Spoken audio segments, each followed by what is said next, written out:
Raghav basement का दरवाजा तोड़कर जैसे ही बेसमेंट में पहुंचा तो अंदर जो कुछ भी हो रहा था उसे देखकर उसकी आंखें खुली की खुली रह गईं। उसे अपनी आंखों पर यकीन ही नहीं हो रहा था। पूरा बेसमेंट फूलों और रंग बिरंगी लाइट से सजा हुआ था और वहां पर एक मंडप भी था। अतुल अग्रवाल और स्नेहा को छोड़कर पूरी फैमिली वहां मौजूद थी और सब लोगों ने नए कपड़े पहने हुए थे। उन सबको इस तरह से सजे धजे ढंग में देखकर राघव को समझ नहीं आ रहा था कि वो क्या करे।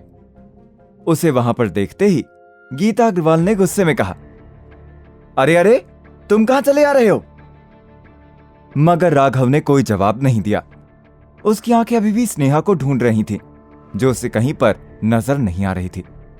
तभी उसकी नजर अमन पर पड़ी और उसने तुरंत अमन से गुस्से में कहा।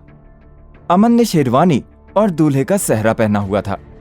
उसे देखकर राघव तुरंत ही समझ गया था कि बात क्या है और इस वजह से उसका गुस्सा और भी ज्यादा बढ़ता ही जा रहा था। मगर उसे वहां पर देखकर अमन ने मुस्कुराते हुए जवाब दिया, अरे क्या हुआ राघव, तुम यहाँ पर किसे लेने के लिए आए हो? क्योंकि अब यहाँ पर तुम्हारा तो कोई है नहीं।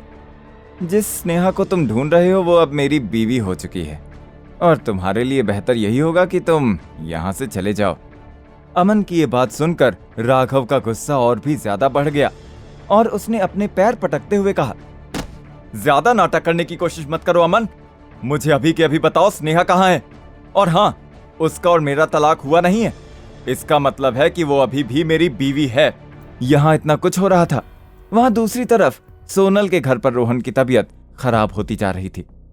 सोनल इस वजह से काफी ज्यादा घबराई हुई थी। उसे समझ में नहीं आ रहा था कि वो रोहन की तबीयत ठीक करने के लिए क्या करे।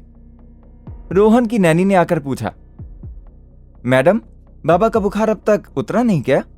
आप राघव सर को फोन क्यों नहीं कर लेती? उनके आते ही बाबा पहले से बेहतर महसूस करने लग जाएंगे और उनकी तबीयत भी काफी ठीक हो जाएगी। इससे पहले कि सोनल कुछ कहती, रोहन ने सोनल से कहा, राघव अंकल को बुलाओ ना प्लीज मम्मी, राघव अंकल को बुलाओ ना। सोनल ने परेशान होकर एक बार फिर राघव को कॉल किया, मगर राघव उसका फोन ही नहीं उठा रहा था। उसने गुस्से में अपना फोन बिस्तर पर रखा और रोहन से कहा, जिद मत करो रोहन, अपनी दवाई लो और उसके बाद आराम करो, जल्दी ही तुम्हारी तबीयत ठीक हो जाएगी। वहीं इन सारी चीजों से अनजान राघव अभी भी काफी ज्यादा परेशान था।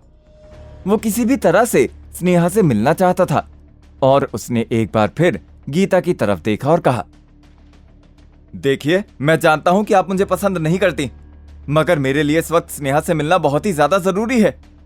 जब तक मैं स्नेहा को देख नहीं लेता तब तक मैं यहां से कहीं नहीं जाने वाला।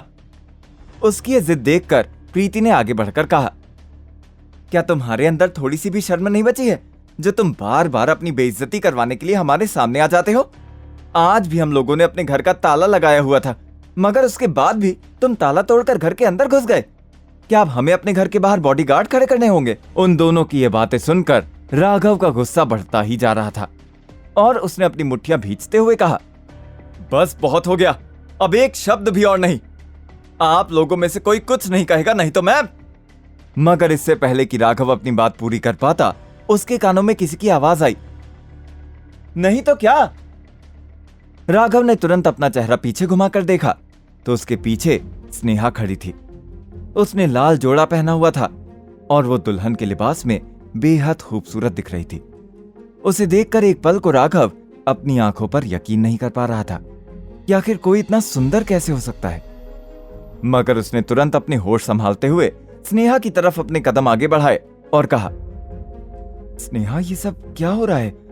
कह दो अपने घर वालों से कि वो ये सब बेकार की बातें ना करें। ये सब लोग कह रहे हैं कि हमारा तलाक हो चुका है। कह दो ये सब झूठ है। मगर स्नेहा के चेहरे के हाव भाव बिल्कुल भी नहीं बदले। वो लगातार राघव के चेहरे की तरफ देखती जा रही थी और उसने राघव की तरफ देखकर जवाब दिया, किसी को कोई शौक नहीं है तुमसे सच या झूठ बोलने का, मगर इन लोगों ने जो कुछ भी कहा वो पूरी तरह से सच है। ये सुनकर राघव काफी ज्यादा हैरान हो गया और उसने स्नेहा से पूछा, क्या मतलब? तुम क्या कहना चाहती हो स्नेहा? आखिर में स्नेहा ने चिल्लाते हुए गुस्से में कहा, मैं ये कहना चाहती हूं कि हमारा तलाक हो चुका है राघव। बेहतर होगा कि अब तुम मुझे भूल जाओ, क्योंकि मैं भी तुम्हें भूल चुकी हूं। मैं अब एक पल के लिए भी तुम्हारी बीवी बनकर नहीं रहना चाहती। क्या सच में स्नेहा ने राघव को तलाक दे दिया था, या फिर बात कुछ और थी? क्या राघव इस सदमे से उबर पाएगा? इन सभी सवालों के जवाब जानने के लिए सुनिए एक लाचार दामाद से सुपर दामाद बनने की कहानी, शो सुपर जमाई में।